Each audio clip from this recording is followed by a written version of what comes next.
It's Brian Preston, the Money Guy. If we're talking about mailbox money, let's first talk about what you said was the hardest, or I believe is probably the furthest from this dream of passive income, which is side hustles. Yeah, coming up with a thing that you can do on the side, different than your day job, that's going to create some sort of income. Now, we have some insight into this, but if you go out on social media and you try to figure out ways to come up with this, you might come across something like this video right here. Here's a $200,000 side hustle nobody talks about. You're not going to want to miss out. Just get an image like this and create a 10-second loop on any of these sites. Upload it to YouTube with some royalty-free music. You can make over $200,000, especially if you make it on holidays. Wait a minute. Okay. $200,000. And did you see how quickly he explained that? All you got to do is find a picture of a Christmas tree, go get some royalty-free music, play it on loop, slap it behind there, and boom, you put that on YouTube, people play it, you get millions and millions and millions of views, and all of a sudden the money just starts pouring in. If this was true, and y'all have heard me talk about this before, about any scheme or anything somebody's pushing, it's always the chicken or egg argument. If this is really a successful strategy, he would have been like, hey, let me tell you the secret to passive income. Oh, never mind. I can't tell you because I'm the one I'm making just going to keep doing it. I'm just going to keep doing it for myself. If you could make $200,000, do you say a year, a month? I mean, I think it was $200,000 a year just doing that. By the way, go Google. Like, my wife likes the sound effects, for like rain and stuff. You'll see there's a gazillion of them. Yes, there are some videos that get like 35 million downloads or views. But that's the lucky one. So he's counting on luck. If you go do luck, you might as well do a lottery ticket. This is not a viable passive income strategy. And so it's not just him. You may see brochures that are putting out there how easy this can be. You might see things like make money playing video games online, or earn extra cash with these 11 lucrative side hustles, or make money online doing nothing, or $300 a day in side hustles you can do for home. Or Brian, I think this one was your favorite and the one that really piqued your interest the most. How to 6 figures in 6 days. Well, it's the hoodie that got me. Because, we all know success requires, I think Mark Zuckerberg made that the key selling point there. If you mean business, pull the hood up. There was a poker player one time that used to use a hoodie too as well. So that's the thing. But this all sounds very passive. And look, and attractive, right? It ties into, because we are living in a society right now, and look at this data point: 40% of Americans now say they have a side hustle. So you can see, you have the brochure where everybody's saying you can have money happen so easy. Get 6 figures, get 7 figures, make your money work for you.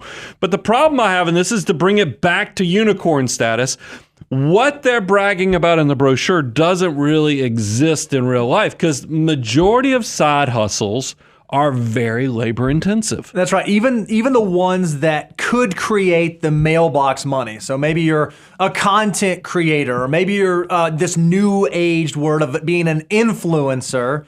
They rely on exactly what either consistent, like turning it over and over and over again, creating more content, creating more pictures, creating more videos, or as was described in the first video, you just kind of get lucky. You put a video out there that goes viral and it just happens to be the lo-fi hip-hop channel that people listen to on repeat, but there's no guarantee that you can create that specific outcome. Well, we even have data on this. I mean, because this is, y'all know, this all started from a podcast. In 2006, Money Guy Show started in 2006, and I thought, so I'm going to bring this back to what we're very familiar with.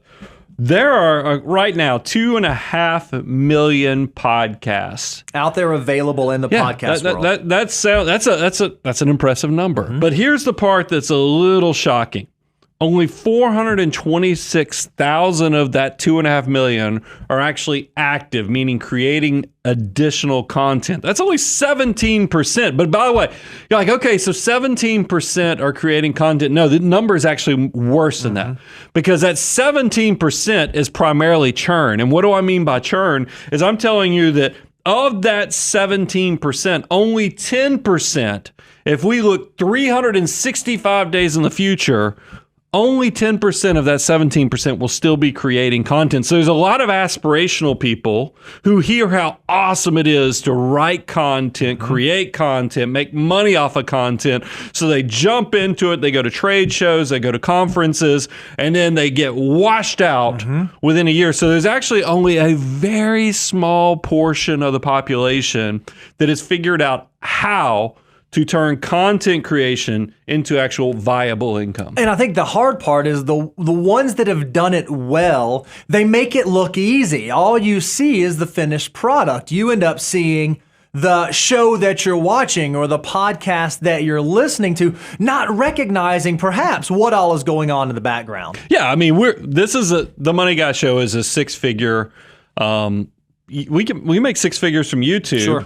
And everybody's like, "Wow, that's great." We even had somebody do a tour, and they're like, "Man, you guys have to be making a fortune." And I was like, "Yeah, we make six figures off of YouTube." And like, that's awesome. I'm like, "Yeah, but there's an asterisk after it." Well, we have 6 people that work on this show. That's right. I mean, between producers, assistants, video editors, writers. I mean, this thing has a lot of stuff going on. And so when you start breaking into what revenue's coming in, what you have going out, you're like, maybe this thing is a lot of work. Now, look, we get it because I love that we run one of the largest educational classrooms, and we also have a wealth management business in the background. All this works together, and we get to really fund and power the abundance cycle. But it is not as easy as a lot of these brochures and these people are out here telling you you'll get rich by writing. It just doesn't work that way. But even when you step away from content creation or doing something like a podcast or a YouTube show, even if you have a gig economy type side hustle, maybe you're driving Uber, or you're doing something on Fiverr, or you're doing what's it called, guys, drop shipping, right? Where you're buying products wholesale and you're selling them retail. While that may create a passive income for you, it's not mailbox money. It's a lot of work. If you look at the data, most folks doing a side hustle, that type of gig economy or selling side hustle, actually spend 5 to 10 hours a week working on that side hustle. So it's not something that's truly, truly passive. And you're still trading your time for the activity That's that right. you're doing. And by the way, the numbers, and look, in a minute, we're going to tell you how to do side hustles right. But the reality is, if you look at the numbers, the average is $897 a month. That sounds great, because $900 a month, if you start investing that's going to turn into a big chunk of money. But that is being skewed heavily by the successful ones, because if you look at this, greater than 50% of people who do side hustles earn less than $500 a month. By the way, all my median trolls out there, they're wondering, why'd you use average? That's what they used on this article from selfinc.inc. They did not provide the median number. Otherwise, we would provide that. But the big takeaway is more of the large majority of people who are doing side hustles make less than $500 a month.